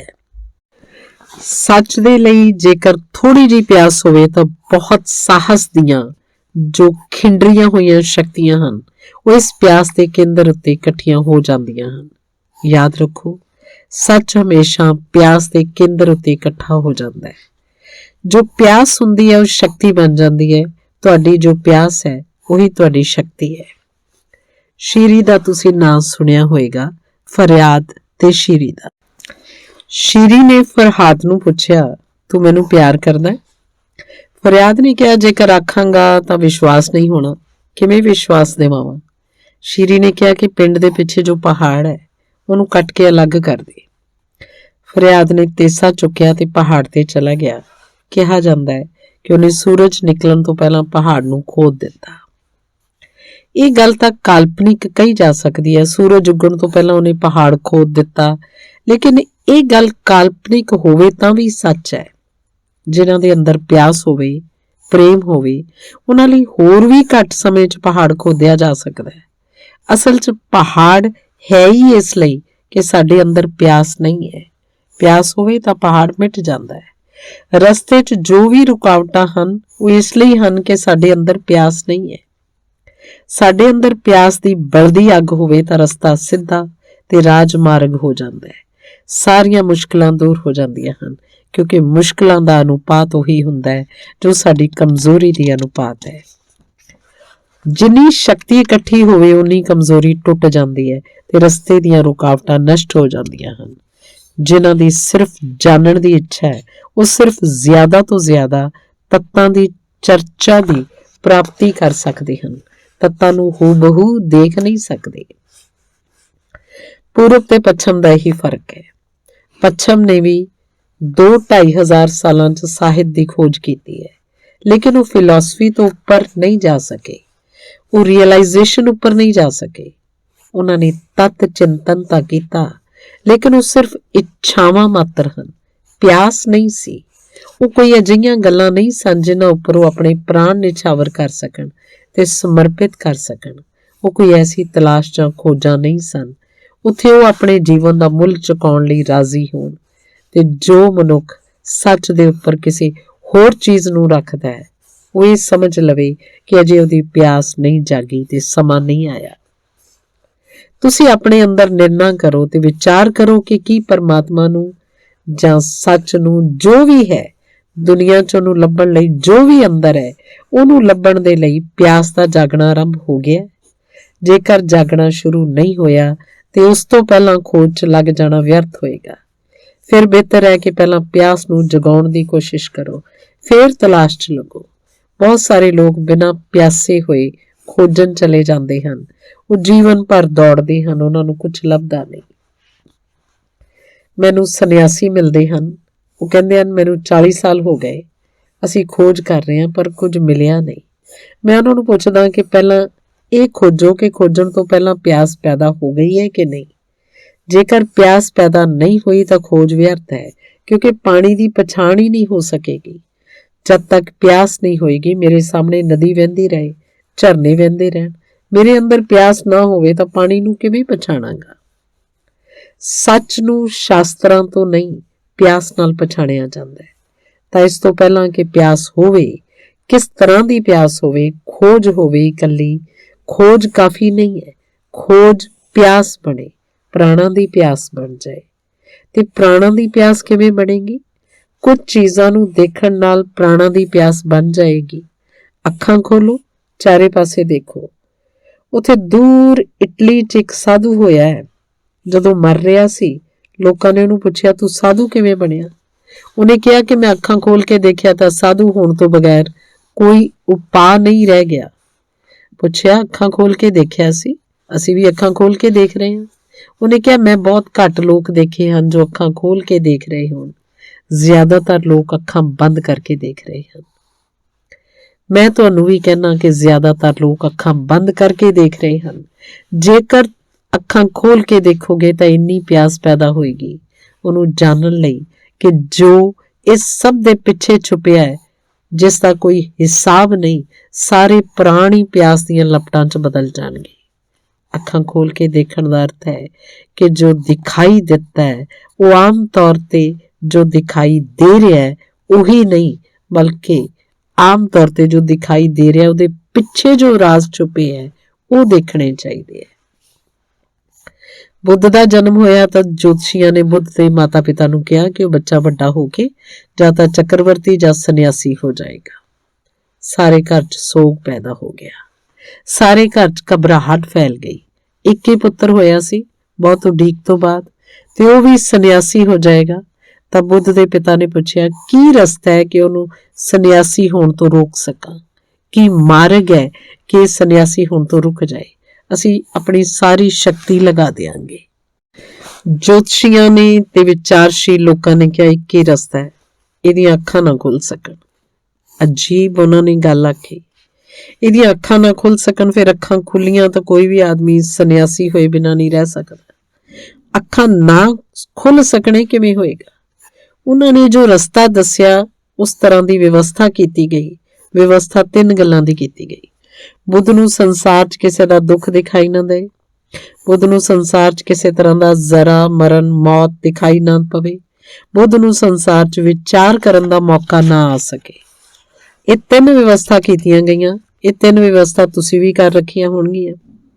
ਹਰ ਆਦਮੀ ਆਪਣੇ ਲਈ ਕਰੀ ਫਿਰਦਾ, ਦੁੱਖ ਦਿਖਾਈ ਨਾ ਦੇਵੇ, ਮੌਤ ਵਿਖਾਈ ਨਾ ਦੇ, ਵਿਚਾਰ ਦਾ ਮੌਕਾ ਨਾ ਆ ਸਕੇ। ਵਿਚਾਰਸ਼ੀਲ ਲੋਕਾਂ ਨੇ ਆਖਿਆ ਇਸ ਤਰ੍ਹਾਂ ਕਰੋ, ਇਹਨਾਂ ਐਸ਼ 'ਚ ਲਗਾ ਦਿਓ ਇੰਨਾ ਉਲਝਾ ਦਿਓ ਕਿ ਵਿਚਾਰ ਕਰਨ ਦਾ ਮੌਕਾ ਹੀ ਨਾ ਆ ਸਕੇ। ਜੋ ਜਿੰਨੀ ਐਸ਼ 'ਚ ਰੁੱਝਿਆ ਹੋਏਗਾ, ਵਿਚਾਰ ਕਰਨ ਦਾ ਮੌਕਾ ਘੱਟ ਪੈਦਾ ਹੁੰਦਾ ਹੈ। ਜੋ ਜਿੰਨੀ ਲਗਾਤਾਰ ਸਵੇਰ ਤੋਂ ਸ਼ਾਮ ਤੱਕ ਲੱਗਿਆ ਰਹੇਗਾ, ਉਹਨੂੰ ਵਿਚਾਰ ਕਰਨ ਦਾ ਮੌਕਾ ਘੱਟ ਪੈਦਾ ਹੁੰਦਾ ਹੈ। ਐਸ਼ ਦੇ ਵਿੱਚ ਵਕਫਾ ਹੋਵੇ ਤਾਂ ਵਿਚਾਰ ਪੈਦਾ ਹੁੰਦਾ ਹੈ। ਤਾਂ ਉਹਦੇ ਪਿਤਾ ਨੇ ਅਜਿਹੀ ਵਿਵਸਥਾ ਕੀਤੀ ਕਿ ਸੰਗੀਤ ਵਿੱਚ, ਸ਼ਰਾਬ ਵਿੱਚ, ਇਸਤਰੀਆਂ ਵਿੱਚ, ਸ਼ਾਨੋ ਸ਼ੌਕਤ ਵਿੱਚ ਸਵੇਰ ਤੋਂ ਸ਼ਾਮ ਰਾਤ ਆ ਜਾਏ, ਉਹਨੂੰ ਮੌਕਾ ਨਾ ਮਿਲੇ ਸੋਚਣ ਦਾ। ਅਜਿਹੇ ਮਕਾਨਾਂ ਅੰਦਰ ਉਹਨਾਂ ਨੂੰ ਰੱਖਿਆ ਗਿਆ ਕਿ ਕੋਈ ਕੁਮਲਾਇਆ ਹੋਇਆ ਫੁੱਲ ਬੁੱਧ ਨਾ ਵੇਖ ਸਕਣ। ਕੁਮਲਾਏ ਫੁੱਲ ਰਾਤ ਨੂੰ ਅਲੱਗ ਕਰ ਦਿੱਤੇ ਜਾਂਦੇ, ਕੋਈ ਕੁਮਲਾਇਆ ਹੋਇਆ ਬੂਟਾ ਨਾ ਦੇਖ ਸਕਣ। ਉਹ ਜਿੱਥੇ ਰਹਿੰਦੇ ਸਨ ਉੱਥੇ ਕੋਈ ਬੁੱਢਾ ਵਿਅਕਤੀ ਨਾ ਜਾ ਸਕੇ, ਕੋਈ ਬਿਮਾਰ ਨਾ ਜਾ ਸਕੇ। ਅਜਿਹੀ ਵਿਵਸਥਾ ਸੀ। ਕਿਸੇ ਤਰ੍ਹਾਂ ਦੀ ਬਿਮਾਰੀ ਦਾ ਉਹਨਾਂ ਨੂੰ ਪਤਾ ਨਾ ਲੱਗੇ। ਜੀਵਨ 'ਚ ਸੁੱਖ ਹੀ ਸੁੱਖ ਹਨ, ਫੁੱਲ ਹੀ ਫੁੱਲ ਹਨ, ਕੋਈ ਕੰਡਾ ਨਹੀਂ। ਬੁੱਧ ਜਵਾਨ ਹੋਏ ਉਦੋਂ ਤੱਕ ਉਹਨਾਂ ਦੀਆਂ ਅੱਖਾਂ ਬੰਦ ਰਹੀਆਂ। ਸਾਡੇ ਵਿੱਚੋਂ ਬਹੁਤ ਸਾਰੇ ਬੁੱਢੇ ਹੋ ਜਾਂਦੇ ਹਨ, ਉਦੋਂ ਤੱਕ ਅੱਖਾਂ ਬੰਦ ਰਹਿੰਦੀਆਂ ਹਨ। ਇੱਕ ਦਿਨ ਉਹ ਪਿੰਡ ਤੋਂ ਨਿਕਲੇ ਇੱਕ ਸਮਾਗਮ ਵਿੱਚ। ਨੌਜਵਾਨਾਂ ਦੇ ਸਮਾਗਮ 'ਚ ਭਾਗ ਲੈਣ ਲਈ ਰਸਤੇ 'ਚ ਪਹਿਲੀ ਵਾਰੀ ਕਿਹਾ ਜਾਂਦਾ ਹੈ ਕਿ ਉਹਨਾਂ ਨੇ ਇੱਕ ਬਜ਼ੁਰਗ ਨੂੰ ਦੇਖਿਆ। ਬੁੱਧ ਨੇ ਆਪਣੇ ਸਾਰਥੀ ਨੂੰ ਪੁੱਛਿਆ, ਇਸ ਵਿਅਕਤੀ ਨੂੰ ਕੀ ਹੋ ਗਿਆ? ਜਿਹਨੇ ਹੁਣ ਤੱਕ ਕੋਈ ਬੁੱਢਾ ਨਾ ਦੇਖਿਆ ਹੋਵੇ, ਸੁਭਾਵਕ ਸੀ ਉਹ ਪੁੱਛੇ ਕਿ ਇਸ ਵਿਅਕਤੀ ਨੂੰ ਕੀ ਹੋ ਗਿਆ। ਜੇਕਰ ਮੈਨੂੰ ਬੁੱਧ ਦੇ ਪਿਤਾ ਨੇ ਪੁੱਛਿਆ ਹੁੰਦਾ ਮੈਂ ਕੀ ਕਰਾਂ, ਤਾਂ ਮੈਂ ਕਹਿੰਦਾ ਕਿ ਬਚਪਨ ਤੋਂ ਜੋ ਵੀ ਦੁੱਖ ਹਨ, ਪੀੜਾ ਹਨ, ਇਹਨੂੰ ਦੇਖਣ ਦਿਓ, ਇਹ ਉਹਨਾਂ ਦਾ ਆਦੀ ਹੋ ਜਾਏਗਾ। ਜਿਨ੍ਹਾਂ ਨੇ ਬੁੱਧ ਦੇ ਪਿਤਾ ਨੂੰ ਸਲਾਹ ਦਿੱਤੀ, ਉਹ ਸਲਾਹ ਗਲਤ ਹੋ ਗਈ, ਕਿਉਂਕਿ ਜਵਾਨ ਹੋਣ ਤੱਕ ਕੋਈ ਬੁੱਢਾ ਨਹੀਂ ਦੇਖਿਆ ਸੀ। ਇਸ ਲਈ ਜਦੋਂ ਇੱਕਦਮ ਬੁੱਢਾ ਦੇਖਿਆ ਤਾਂ ਅੱਖ ਖੁੱਲ ਗਈ। ਉਹ ਆਦੀ ਨਹੀਂ ਸਨ, ਉਹ ਹੈਬਿਟ ਨਹੀਂ ਹੋ ਸਕੀ ਸੀ ਦੇਖਣ ਦੀ, ਤੇ ਜੋ ਉਹਨਾਂ ਦੇ ਪਿਤਾ ਨੇ ਸਮਝਿਆ ਸੀ ਰੁਕਣ ਦਾ ਕਾਰਨ, ਉਹੀ ਅੱਜ ਜਾਣ ਦਾ ਕਾਰਨ ਬਣ ਗਿਆ। ਦੇਖਿਆ ਬੁੱਢੇ ਨੂੰ। ਬੁੱਧ ਨੇ ਪੁੱਛਿਆ ਕੀ ਹੋ ਗਿਆ? ਸਾਰਥੀ ਨੇ ਕਿਹਾ ਇਹ ਆਦਮੀ ਬੁੱਢਾ ਹੋ ਗਿਆ। ਬੁੱਧ ਨੇ ਪੁੱਛਿਆ ਹਰ ਆਦਮੀ ਬੁੱਢਾ ਹੋ ਜਾਂਦਾ ਹੈ? ਸਾਰਥੀ ਨੇ ਕਿਹਾ ਹਰ ਆਦਮੀ ਬੁੱਢਾ ਹੋ ਜਾਂਦਾ ਹੈ। ਬੁੱਧ ਨੇ ਪੁੱਛਿਆ ਕੀ ਮੈਂ ਵੀ? ਸਾਰਥੀ ਨੇ ਕਿਹਾ ਕੋਈ ਵੀ ਸ਼ੱਕ ਨਹੀਂ। ਬੁੱਧ ਨੇ ਕਿਹਾ ਰੱਥ ਨੂੰ ਵਾਪਸ ਲੈ ਚਲੋ। ਨੌਜਵਾਨਾਂ ਦੇ ਸਮਾਗਮ 'ਚ ਜਾਣ ਦਾ ਕੀ ਮਕਸਦ? ਇਹ ਦੇਖਣਾ, ਅੱਖਾਂ ਖੋਲ ਕੇ ਵੇਖਣਾ ਹੈ। ਬੁੱਧ ਨੇ 3 ਸਵਾਲ ਪੁੱਛੇ। ਇਸ ਆਦਮੀ ਨੂੰ ਕੀ ਹੋਇਆ? ਕਿ ਹਰ ਆਦਮੀ ਨੂੰ ਇਸ ਤਰ੍ਹਾਂ ਹੋ ਜਾਏਗਾ? ਕਿ ਮੈਨੂੰ ਵੀ ਇਸ ਤਰ੍ਹਾਂ ਹੋ ਜਾਏਗਾ? ਸਾਰਥੀ ਨੇ ਕਿਹਾ ਕੋਈ ਵੀ ਸ਼ੱਕ ਨਹੀਂ ਹੈ, ਤੁਸੀਂ ਵੀ ਬੁੱਢੇ ਹੋ ਜਾਓਗੇ। ਬੁੱਧ ਨੇ ਕਿਹਾ ਮੈਂ ਬੁੱਢਾ ਹੋ ਗਿਆ, ਰੱਥ ਵਾਪਸ ਮੋੜ ਲਓ। ਤੇ ਰਸਤੇ 'ਚ ਉਹਨਾਂ ਨੇ ਇੱਕ ਮ੍ਰਿਤਕ ਦੀ ਲਾਸ਼ ਦੇਖੀ। ਲੋਕ ਉਹਦੀ ਲਾਸ਼ ਨੂੰ ਲਈ ਜਾਂਦੇ ਸਨ। ਬੁੱਧ ਨੇ ਪੁੱਛਿਆ ਇਹ ਕੀ ਹੋਇਆ? ਕਿ ਇਹ ਹਰ ਆਦਮੀ ਨੂੰ ਹੋਏਗਾ? ਕਿ ਇਹ ਮੈਨੂੰ ਵੀ ਹੋਏਗਾ? ਸਾਰਥੀ ਨੇ ਕਿਹਾ ਮੈਂ ਕਿਸ ਤਰ੍ਹਾਂ ਕਹਾਂ, ਲੇਕਿਨ ਜੋ ਜੰਮਦਾ ਹੈ ਉਹਨੇ ਮਰਨਾ ਹੁੰਦਾ ਹੈ। ਰੱਥ ਵਾਪਸ ਕਰੋ, ਮੈਂ ਮਰ ਗਿਆ ਹਾਂ। ਇਹ ਦੇਖਣਾ ਹੈ, ਇਹ ਅੱਖਾਂ ਖੋਲ ਕੇ ਦੇਖਣਾ ਹੈ। ਜੇਕਰ ਕੋਈ ਅੱਖਾਂ ਖੋਲ ਕੇ ਦੇਖੇ ਤਾਂ ਹਰ ਮਰਦੇ ਵਿਅਕਤੀ ਵਿੱਚ ਆਪਣੀ ਮੌਤ ਦੇਖੇਗਾ। ਜੇਕਰ ਕੋਈ ਅੱਖਾਂ ਬੰਦ ਕਰਕੇ ਦੇਖੇਗਾ ਤਾਂ ਇਹ ਦੇਖੇਗਾ ਕਿ ਉਹ ਆਦਮੀ ਮਰ ਰਿਹਾ, ਮੈਂ ਮਰਾਂਗਾ, ਇਹ ਉਹਨੂੰ ਖਿਆਲ ਨਹੀਂ ਆਏਗਾ। ਰੋਜ਼ ਅਸੀਂ ਮਰਦੇ ਹੋਏ ਦੇਖਦੇ ਹਾਂ, ਲੇਕਿਨ ਅੱਖਾਂ ਬੰਦ ਹਨ। ਲੋਕ ਤਾਂ ਮਰਦੇ ਹਨ ਪਰ ਆਪਣੀ ਮੌਤ ਦਿਖਾਈ ਨਹੀਂ ਦਿੰਦੀ। ਜੀਵਨ 'ਚ ਅੱਖਾਂ ਖੋਲ ਕੇ ਦੇਖਣ ਦੀ ਗੱਲ ਹੈ। ਜੋ ਵੀ ਤੁਸੀਂ ਦੇਖ ਰਹੇ ਹੋ ਵਿਚਾਰ ਕਰ ਲਓ, ਸਮਝ ਲਓ ਜੋ ਕਿ ਚਾਰੋਂ ਤਰਫ ਹੋ ਰਿਹਾ ਹੈ ਤੁਸੀਂ ਉਹਦੇ ਹਿੱਸੇ ਹੋ ਤੇ ਉਹ ਤੁਹਾਡੇ ਨਾਲ ਹੋਵੇਗਾ। ਜੇਕਰ ਅਸੀਂ ਅੱਖਾਂ ਖੋਲ ਕੇ ਦੇਖ ਲਈਏ, ਅਸੀਂ ਕਹਿੰਦੇ ਹਾਂ ਕਿ ਮਹਾਵੀਰ ਦੇ ਕੋਲ ਰਾਜ ਸੀ, ਬੁੱਧ ਦੇ ਕੋਲ ਰਾਜ ਸੀ, ਉਹ ਆਪਣੇ ਰਾਜ ਨੂੰ ਠੋਕਰ ਮਾਰ ਕੇ ਚਲੇ ਗਏ, ਲੇਕਿਨ ਅਸੀਂ ਰਾਜ ਦੀ ਖੋਜ ਵਿੱਚ ਲੱਗੇ ਹਾਂ। ਜੇਕਰ ਅਸੀਂ ਦੇਖ ਸਕੀਏ ਕਿ ਜਿਨ੍ਹਾਂ ਕੋਲ ਧਨ ਹੈ, ਅੱਖਾਂ ਖੋਲ ਕੇ ਦੇਖ ਸਕੀਏ ਉਹਨਾਂ ਕੋਲ ਆਨੰਦ ਹੈ, ਲੇਕਿਨ ਅਸੀਂ ਧਨ ਦੀ ਖੋਜ 'ਚ ਲੱਗੇ ਹਾਂ। ਜਿਨ੍ਹਾਂ ਕੋਲ ਅਹੁਦਾ ਹੈ, ਸਨਮਾਨ ਹੈ, ਜੇਕਰ ਅਸੀਂ ਅੱਖਾਂ ਖੋਲ ਕੇ ਦੇਖ ਸਕੀਏ ਤਾਂ ਪੁੱਛਣਾ ਪਏਗਾ ਕਿ ਉਹਨਾਂ ਦੇ ਅੰਦਰ ਸ਼ਾਂਤੀ ਹੈ, ਲੇਕਿਨ ਅਸੀਂ ਵੀ ਅਹੁਦੇ ਤੇ ਸਨਮਾਨ ਦੀ ਖੋਜ 'ਚ ਲੱਗੇ ਹਾਂ। ਅਸੀਂ ਅੰਨੇ ਹੀ ਹੋ ਸਕਦੇ ਹਾਂ, ਕਿਉਂਕਿ ਜਿਨ੍ਹਾਂ ਖੱਡਿਆਂ ਵਿੱਚ ਦੂਜੇ ਡਿੱਗੇ ਹਨ, ਅਸੀਂ ਵੀ ਉਹਨਾਂ ਖੱਡਿਆਂ ਨੂੰ ਲੱਭ ਰਹੇ ਹਾਂ। ਤਾਂ ਸਾਡੇ ਕੋਲ ਅੱਖਾਂ ਹਨ, ਇਹ ਨਹੀਂ ਮੰਨਿਆ ਜਾ ਸਕਦਾ। ਅੱਖਾਂ ਖੋਲ ਕੇ ਦੇਖਣ ਦਾ ਅਰਥ ਹੈ ਕਿ ਜੋ ਚਾਰੇ ਪਾਸੇ ਹੋ ਰਿਹਾ ਹੈ ਉਹਦੇ ਪ੍ਰਤੀ ਜਾਗਰੂਕ ਹੋ ਜਾਈਏ ਤੇ ਆਪਣੇ ਪ੍ਰਤੀ ਵੀ ਵਿਚਾਰ ਕਰ ਲਈਏ। ਜੋ ਕਿ ਚਾਰੇ ਪਾਸੇ ਹੋ ਰਿਹਾ ਹੈ ਉਹ ਮੇਰੇ ਨਾਲ ਵੀ ਹੋਏਗਾ, ਨਿਸ਼ਚਿਤ ਹੈ ਉਹਦਾ ਹੋਣਾ। ਜੇਕਰ ਇਹ ਸੱਚਾਈ ਦਿਸ ਜਾਏ, ਜੇਕਰ ਇਹ ਦੁੱਖ, ਇਹ ਪੀੜ, ਐਗਜ਼ਿਸਟੈਂਸ, ਇਹ ਹੋਂਦ ਦੀ ਸਾਰੀ ਸੰਤਾਪ ਸਥਿਤੀ ਅਨੁਭਵ ਹੋ ਜਾਏ ਤਾਂ ਪ੍ਰਾਣ ਇੱਕਦਮ ਛਟਪਟਾਉਣ ਲੱਗਣਗੇ ਤੇ ਇਹ ਖਿਆਲ ਹੋਏਗਾ ਕਿ ਜੇਕਰ ਇਹੀ ਜੀਵਨ ਹੈ ਤਾਂ ਜੀਵਨ ਵਿਅਰਥ ਹੈ, ਜਾਂ ਫਿਰ ਕੋਈ ਹੋਰ ਜੀਵਨ ਹੋ ਸਕਦਾ ਹੈ, ਉਹਦੀ ਮੈਂ ਖੋਜ ਕਰਾਂ। ਜਦੋਂ ਤੱਕ ਮੈਨੂੰ ਦਿਖਾਈ ਨਾ ਦੇਵੇ ਇਸ ਭਵਨ 'ਚ ਅੱਗ ਲੱਗੀ ਹੈ, ਉਦੋਂ ਤੱਕ ਮੈਂ ਕਿਵੇਂ ਇਸ ਭਵਨ 'ਚੋਂ ਬਾਹਰ ਨਿਕਲਣ ਲਈ ਮਨੋਂ ਤਿਆਰ ਹੋ ਸਕਦਾ। ਦੂਸਰੇ ਮੈਨੂੰ ਕਹਿੰਦੇ ਆ ਕਿ ਭਵਨ 'ਚ ਅੱਗ ਲੱਗੀ ਹੈ, ਤਾਂ ਉਹਨਾਂ ਨੂੰ ਮੈਂ ਕਹਾਂਗਾ ਠਹਿਰ ਜਾਓ, ਹੁਣੇ ਚੱਲਦਾ। ਕਿ ਉਹਨਾਂ ਨੂੰ ਕਹਾਂਗਾ ਕਿ ਦੇਖਾਂਗਾ ਕਿ ਮੌਕਾ ਮਿਲੇਗਾ ਤਾਂ ਬਾਹਰ ਆ ਜਾਵਾਂਗਾ, ਜਾਂ ਉਹਨਾਂ ਨੂੰ ਮੈਂ ਕਹਾਂਗਾ ਕਿ ਵਿਚਾਰ ਨਾਲ ਮੈਂ ਸਹਿਮਤ ਹੋ ਗਿਆ ਕਿ ਮਕਾਨ 'ਚ ਅੱਗ ਲੱਗੀ ਹੈ, ਲੇਕਿਨ ਅਜੇ ਥੋੜੀ ਉਲਝਣ ਹੈ, ਇਸ ਲਈ ਬਾਹਰ ਆਉਣ ਤੋਂ ਅਸਮਰਥ ਹਾਂ। ਦੂਜੇ ਜੇਕਰ ਮੈਨੂੰ ਕਹਿਣ ਤਾਂ, ਲੇਕਿਨ ਜੇਕਰ ਮੈਨੂੰ ਦਿਖਾਈ ਦੇ ਤਾਂ, ਜੇਕਰ ਮੈਨੂੰ ਦਿਖਾਈ ਦੇਵੇ ਕਿ ਇਸ ਭਵਨ 'ਚ ਅੱਗ ਲੱਗੀ ਹੈ, ਤਾਂ ਫਿਰ ਮੇਰਾ ਇਸ ਭਵਨ 'ਚ ਇੱਕ ਵੀ ਪਲ ਰੁਕਣਾ ਸੰਭਵ ਹੈ। ਅੱਖਾਂ ਖੋਲ ਕੇ ਦੇਖੀਏ ਤਾਂ ਸਾਰੀ ਦੁਨੀਆ 'ਚ, ਸਾਰੇ ਸੰਸਾਰ 'ਚ ਅੱਗ ਲੱਗੀ ਹੋਈ ਦਿਖਾਈ ਦੇ ਰਹੀ ਹੈ। ਹਰ ਆਦਮੀ ਆਪਣੀ ਕਬਰ ਉੱਪਰ ਬੈਠਾ ਹੋਇਆ ਹੈ, ਹਰ ਆਦਮੀ ਆਪਣੀ ਚਿਖਾ ਉੱਤੇ ਚੜਿਆ ਹੋਇਆ, ਦੂਸਰੇ ਨੂੰ ਚਿਖਾ ਤੇ ਚੜਿਆ ਹੋਇਆ ਦੇਖ ਰਿਹਾ ਹੈ, ਉਹ ਗਲਤ ਦੇਖ ਰਿਹਾ ਹੈ। ਹਰ ਆਦਮੀ ਚਿਤਾ ਤੇ ਚੜਿਆ ਹੋਇਆ ਹੈ, ਅਸੀਂ ਸਾਰੇ ਚਿਖਾ ਤੇ ਬੈਠੇ ਹੋਏ ਹਾਂ ਤੇ ਉਹਦੀ ਅੱਗ ਹੌਲੀ ਹੌਲੀ ਡੁਬਾਈ ਜਾਂਦੀ ਹੈ। ਇੱਕ ਦਿਨ ਭਸਮ ਕਰ ਦੇਗੀ ਤੇ ਇੱਕ ਦਿਨ ਸਾੜ ਕੇ ਰਾਖ ਕਰ ਦੇਗੀ। ਜਨਮ ਦੇ ਦਿਨ ਤੋਂ ਹੀ ਸਾਡਾ ਮਰਨ ਸ਼ੁਰੂ ਹੋ ਜਾਂਦਾ ਹੈ। ਉਸ ਦਿਨ ਤੋਂ ਹੀ ਅਸੀਂ ਚਿਖਾ ਤੇ ਰੱਖ ਦਿੱਤੇ ਗਏ। ਜਿਸ ਦਿਨ ਅਸੀਂ ਘਰ ਦੇ ਪਿੰਗੇ ਵਿੱਚ ਰੱਖ ਦਿੱਤੇ ਗਏ, ਉਸ ਦਿਨ ਅਸੀਂ ਚਿਤਾ ਤੇ ਰੱਖ ਦਿੱਤੇ ਗਏ। ਜਿਸ ਦਿਨ ਜ਼ਮੀਨ ਤੇ ਉਤਰੇ, ਉਸੇ ਦਿਨ ਅਸੀਂ ਕਬਰ ਤੇ ਵੀ ਉਤਰ ਗਏ ਹਾਂ। ਹਰ ਆਦਮੀ ਸੜ ਰਿਹਾ ਹੈ, ਉਹਨੂੰ ਗਿਆਨ ਨਹੀਂ ਕਿ ਉਹ ਸਾਰੀ ਦੁਨੀਆ ਨੂੰ ਦੇਖ ਰਿਹਾ ਹੈ, ਲੇਕਿਨ ਆਪਣੇ ਥੱਲੇ ਨਹੀਂ ਦੇਖ ਰਿਹਾ ਉੱਥੇ ਕੀ ਹੋ ਰਿਹਾ ਹੈ। ਹਰ ਪਲ ਅਸੀਂ ਮੌਤ ਵਿੱਚ ਉਤਰਦੇ ਜਾ ਰਹੇ ਹਾਂ। ਜਿਹਨੂੰ ਤੁਸੀਂ ਜੀਵਨ ਕਹਿੰਦੇ ਹੋ, ਉਹ ਰੋਜ਼-ਰੋਜ਼ ਕਬਰ 'ਚ ਉਤਰ ਜਾਣ ਤੋਂ ਬਗੈਰ ਹੋਰ ਕੁਝ ਵੀ ਨਹੀਂ ਹੈ। ਉਹ ਗ੍ਰੈਜੂਅਲ ਡੈਥ ਹੈ, ਰੋਜ਼-ਰੋਜ਼ ਮਰਦੇ ਜਾਣਾ। ਇਸ ਸਮੇਂ ਅਸੀਂ ਮਰ ਰਹੇ ਹਾਂ। ਇਹਨੂੰ ਦੇਖਦੇ ਹਾਂ ਤਾਂ ਫਿਰ ਇੱਕ ਘਬਰਾਹਟ ਜੀਵਨ ਨੂੰ ਪ੍ਰਾਪਤ ਕਰਨ ਦੀ ਪੈਦਾ ਹੋਏਗੀ। ਜੇਕਰ ਇਸੇ ਨੂੰ ਜੀਵਨ ਸਮਝ ਲਿਆ ਤਾਂ ਖੁੰਝ ਜਾਵਾਂਗੇ ਉਸ ਜੀਵਨ ਤੋਂ ਜੋ ਮਿਲ ਸਕਦਾ ਸੀ। ਜੇਕਰ ਇਸੇ ਨੂੰ ਸਮਝ ਲਿਆ ਤਾਂ ਖੁੰਝ ਜਾਵਾਂਗੇ ਉਸ ਸੱਚ ਤੋਂ ਜੋ ਹੋ ਸਕਦਾ ਸੀ। ਜੇਕਰ ਇਹ ਮੌਤ ਦਿਸ ਜਾਏ ਜਿਹਨੂੰ ਅਸੀਂ ਜੀਵਨ ਸਮਝਦੇ ਹਾਂ ਤੇ ਜਿਹਨੂੰ ਅਸੀਂ ਸੱਚ ਤੇ ਅਸਲੀਅਤ ਸਮਝਦੇ ਹਾਂ, ਇਹ ਅਣ ਅਸਲੀਅਤ ਅਤੇ ਝੂਠ ਦਿਖ ਜਾਏ ਤਾਂ ਸਾਰੇ ਪ੍ਰਾਣ ਛਟਪਟਾਉਂਦੇ ਉਸ 'ਚ ਲੱਗ ਜਾਣ, ਕਿਸੇ ਦੂਰ ਕਿਸੇ ਅਨੰਤ ਛੁਪੇ ਹੋਏ ਭੇਤ ਦੀ ਖੋਜ ਵਿੱਚ। ਤੇ ਜਦੋਂ ਖੋਜ ਨਾ ਹੋਏਗੀ ਉਦੋਂ ਪਿਆਸ ਹੋਏਗੀ, ਉਦੋਂ ਸਾਧਨਾ ਹੋਏਗੀ। ਅਜਿਹੀ ਸਾਧਨਾ ਹੀ ਤਿਆਰ ਕਰਦੀ ਹੈ ਵਿਅਕਤੀ ਨੂੰ, ਉਹਦੇ ਹੌਸਲੇ ਨੂੰ, ਉਹਦੀ ਸ਼ਕਤੀ ਨੂੰ ਇਕੱਠਾ ਕਰ ਦਿੰਦੀ ਹੈ।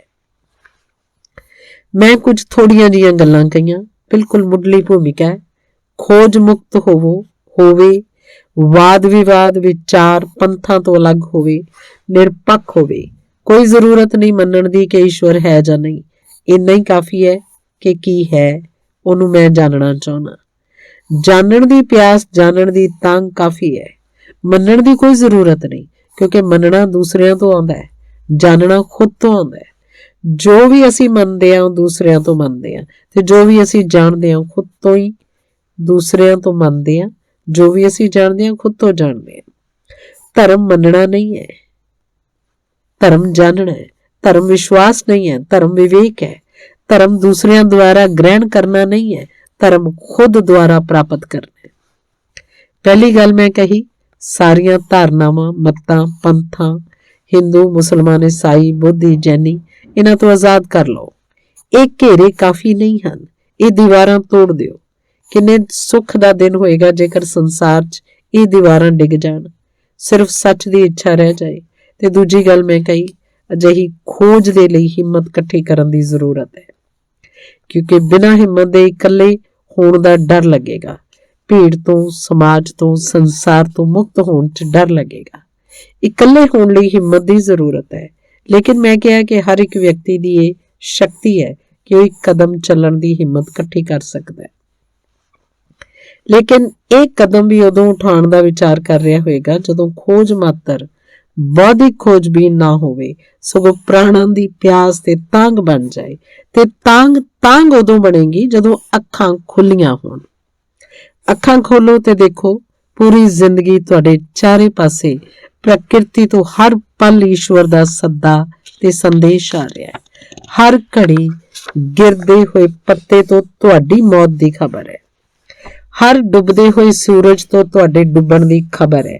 ਹਰ ਮਰਦੇ ਹੋਏ ਆਦਮੀ 'ਚ ਤੁਹਾਡੀ ਮੌਤ ਦਾ ਸੱਦਾ ਹੈ ਤੇ ਸੰਦੇਸ਼ ਹੈ। ਹਰ ਪਾਸੇ ਜੋ ਦੁੱਖ ਹੈ ਉਹ ਤੁਹਾਡਾ ਦੁੱਖ ਹੈ। ਹਰ ਪਾਸੇ ਜੋ ਸੰਤਾਪ ਦੇ ਤੀਰ ਵਿਛੇ ਹਨ ਉਹ ਤੁਹਾਡੇ ਹਨ। ਇਸ ਪੀੜ ਨੂੰ ਅੱਖਾਂ ਖੋਲ ਕੇ ਅਨੁਭਵ ਕਰੋ ਤੇ ਪਿਆਸ ਪੈਦਾ ਹੋਏਗੀ। ਇਸ ਜੀਵਨ ਦੀ ਵਿਅਰਥਤਾ ਨੂੰ ਅਨੁਭਵ ਕਰੋ ਤਾਂ ਸਾਰਥਕ ਜੀਵਨ ਨੂੰ ਪ੍ਰਾਪਤ ਕਰਨ ਦਾ ਅਨੁਭਵ ਗਿਆਨ ਪੈਦਾ ਹੋਏਗਾ। ਖੋਜ, ਹਿੰਮਤ ਤੇ ਤਾਂਘ, ਇਹ 3 ਸੂਤਰ ਹਨ। ਅੱਜ ਯਾਦ ਰੱਖੋ ਤੇ ਇਸ ਤੋਂ ਬਾਅਦ ਦੀਆਂ ਭੂਮਿਕਾਵਾਂ ਦੇ ਸੂਤਰਾਂ ਉੱਪਰ ਅਸੀਂ ਹਰ ਰੋਜ਼ ਵਿਚਾਰ ਕਰਾਂਗੇ।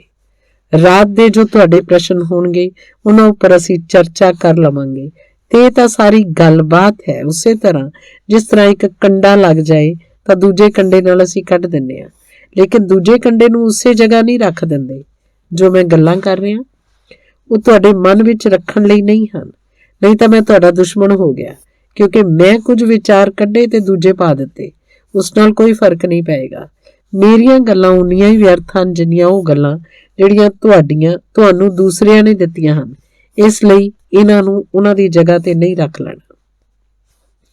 ਅਸੀਂ ਕੋਈ ਪੰਥ ਤੇ ਪੱਖ ਖੜਾ ਨਹੀਂ ਕਰਨਾ ਚਾਹੁੰਦੇ ਕਿ ਮੈਂ ਤੁਹਾਨੂੰ ਸਾਰੇ ਪੰਥਾਂ ਤੋਂ ਮੁਕਤ ਕਰ ਲਵਾਂ। ਇੱਕ ਪੰਥ ਵਿੱਚ ਖੜਾ ਕਰਦੇ ਹਾਂ ਉਹ ਤਾਂ ਮੈਂ ਤੁਹਾਡਾ ਦੁਸ਼ਮਣ ਹੋ ਜਾਵਾਂਗਾ। ਇਹ ਤਾਂ ਉਹੀ ਗੱਲ ਹੈ। ਇਸ ਨਾਲ ਕੀ ਫਰਕ ਪੈਂਦਾ ਹੈ? ਪੰਥ ਕਿਸ ਦਾ ਹੈ, ਵਿਸ਼ਵਾਸ ਕਿਸ ਦੇ ਹਨ? ਮੇਰੀਆਂ ਗੱਲਾਂ ਦਾ ਇਸ ਤੋਂ ਜ਼ਿਆਦਾ ਮੁੱਲ ਨਹੀਂ ਹੈ ਕਿ ਜੋ ਕੰਡੇ ਲੱਗੇ ਹਨ ਤੁਹਾਨੂੰ ਉਹ ਕੱਢ ਦਿੱਤੇ ਜਾਣ। ਇਸ ਲਈ ਮੇਰੀਆਂ ਗੱਲਾਂ ਨੂੰ ਕਿਤੇ ਰੱਖ ਨਹੀਂ ਲੈਣਾ। ਇਹ ਸਾਰੀ ਗੱਲਬਾਤ ਹੈ। ਜੇਕਰ ਗੱਲਬਾਤ ਪਹਿਲਾਂ ਤੋਂ ਦਾਖਲ ਹੋਈ ਬਾਤਚੀਤ ਨੂੰ ਕੱਢ ਦੇਣ ਦੇ ਸਮਰੱਥ ਹੋ ਜਾਏ ਤਾਂ ਠੀਕ। ਅਸਲੀ ਗੱਲ ਸਾਧਨ ਹੈ। ਉਹ ਅਸੀਂ ਰਾਤ ਨੂੰ ਤੁਹਾਡੇ ਪ੍ਰਸ਼ਨਾਂ ਦੇ ਬਾਅਦ ਉਹਨਾਂ ਦੇ ਥੋੜੇ ਜਿਹੇ ਪ੍ਰਯੋਗ ਕਰਾਂਗੇ। ਲੱਖ ਵਿਚਾਰ ਉਨੇ ਕੰਮ ਦੇ ਨਹੀਂ ਹਨ ਜਿੰਨਾ ਇੱਕ ਛੋਟਾ ਜਿਹਾ ਅਣੂ ਮਾਤਰ ਸਾਧਨਾ ਦਾ ਕੰਮ ਹੈ। ਲੇਕਿਨ ਲੱਖ ਚਿੰਤਨ ਅਰਥ ਦਾ ਨਹੀਂ ਹੈ ਜਿੰਨਾ ਪਿਆਸ ਨਾਲ ਭਰ ਕੇ ਸੱਚ ਤੇ ਪਰਮਾਤਮਾ ਦੀ ਤਰਫ ਅੱਖਾਂ ਚੁੱਕ ਕੇ ਥੋੜੀ ਦੇਰ ਚੁੱਪ ਹੋ ਜਾਣ ਦਾ ਮੁੱਲ ਹੈ। ਉਹ ਚੁੱਪ ਹੋ ਕੇ ਜਿਵੇਂ ਅਸੀਂ ਪਰਮਾਤਮਾ ਦੇ ਵੱਲ ਅੱਖਾਂ ਚੁੱਕ ਸਕਦੇ ਹਾਂ। ਉਹ ਜੋ ਸੂਰਜਮੁਖੀ ਦੇ ਫੁੱਲ ਵੇਖੇ, ਉਹ ਜਿਵੇਂ ਸੂਰਜ ਵੱਲ ਮੂੰਹ ਚੁੱਕੀ ਖੜੇ ਹਨ, ਉਸੇ ਤਰ੍ਹਾਂ ਕਿਵੇਂ ਅਸੀਂ ਆਲੋਕ ਤੇ ਪ੍ਰਕਾਸ਼ ਦੇ ਵੱਲ ਮੂੰਹ ਚੁੱਕ ਸਕਦੇ ਹਾਂ। ਉਸ ਨੂੰ ਤਾਂ ਅਸੀਂ ਰਾਤ ਨੂੰ ਧਿਆਨ ਦੇ ਪ੍ਰਯੋਗ 'ਚ 3 ਦਿਨ ਕਰਾਂਗੇ ਤੇ ਬਾਕੀ 3 ਦਿਨ ਤੁਹਾਡੇ ਅੰਦਰ ਲੱਗੇ ਹੋਏ ਕੰਡੇ ਨੂੰ ਦੂਜੇ ਕੰਡੇ ਨਾਲ ਕੱਢਣ ਦਾ ਮੈਂ ਕੋਸ਼ਿਸ਼ ਕਰਾਂਗਾ। ਅੰਤ ਵਿੱਚ ਪਰਮਾਤਮਾ ਨੂੰ ਇਹੀ ਪ੍ਰਾਰਥਨਾ ਕਰਦਾ, ਜੋ ਵੀ ਇਸ ਜ਼ਮੀਨ ਉੱਤੇ ਹੈ ਉਹਨਾਂ ਸਾਰਿਆਂ ਨੂੰ, ਉਹਨਾਂ ਸਭ ਨੂੰ ਉਹਦਾ ਅਨੁਭਵ ਪ੍ਰਾਪਤ ਹੋਵੇ। ਜੋ ਵੀ ਇਸ ਜ਼ਮੀਨ ਉੱਤੇ ਹੈ ਉਹਨਾਂ ਦੇ ਦਿਲ ਉਹਦੀ ਰੋਸ਼ਨੀ ਨਾਲ ਭਰ ਜਾਣ। ਜੋ ਵੀ ਸੱਤਾਵਾਨ ਹੈ ਉਹਦੇ ਪ੍ਰੇਮ ਨੂੰ, ਉਹਦੇ ਆਨੰਦ ਨੂੰ ਅਨੁਭਵ ਕਰ ਸਕਣ। ਉਸ ਪ੍ਰੇਮ ਤੇ ਉਸ ਆਨੰਦ ਦੇ ਅਨੁਭਵ ਵਿੱਚ ਖੁਦ ਦੇ ਵੀ ਪਰਮਾਤਮਾ ਹੋਣ ਦਾ ਅਨੁਭਵ ਛਿਪਿਆ ਹੋਇਆ ਹੈ। ਤੇ ਜਦੋਂ ਤੱਕ ਇਹ ਅਨੁਭਵ ਨਾ ਹੋ ਜਾਏ ਕਿ ਮੈਂ ਹੀ ਪਰਮਾਤਮਾ ਹਾਂ, ਉਦੋਂ ਤੱਕ ਤੁਸੀਂ ਜਿਉਂਦੇ ਨਹੀਂ ਹੋ। ਉਦੋਂ ਤੱਕ ਤੁਸੀਂ ਮਰੀ ਹੋਈ ਪ੍ਰਕਿਰਤੀ ਦੇ ਹਿੱਸੇ ਹੋ। ਤੇ ਜਿਸ ਦਿਨ ਇਹ ਅਨੁਭਵ ਤੁਹਾਡੇ ਅੰਦਰ ਜਾਗਦਾ ਹੈ ਤੇ ਤੁਹਾਡਾ ਕਣ ਕਣ ਵਿੱਚ ਤੇ ਹਰ ਸਾਹ 'ਚ ਸ਼ਾਮਲ ਹੋ ਜਾਂਦਾ ਹੈ ਕਿ ਮੈਂ ਹੀ ਪਰਮਾਤਮਾ ਹਾਂ, ਉਹ ਦਿਨ ਜੋ ਤੁਸੀਂ ਜਾਣਦੇ ਹੋ ਉਹਨੂੰ ਸ਼ਬਦਾਂ 'ਚ ਕਹਿਣ ਦਾ ਕੋਈ ਉਪਾਅ ਨਹੀਂ।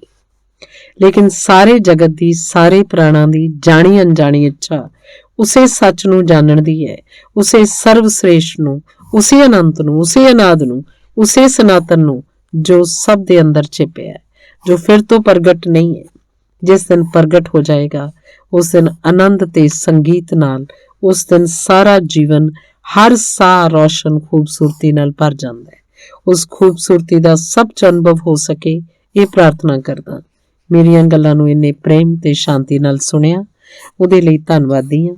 ਅੰਤ 'ਚ ਸਭ ਦੇ ਅੰਦਰ ਬੈਠੇ ਹੋਏ ਪਰਮਾਤਮਾ ਦੇ ਲਈ ਮੇਰੇ ਪ੍ਰਣਾਮ ਸਵੀਕਾਰ ਕਰੋ। ਧੰਨਵਾਦ।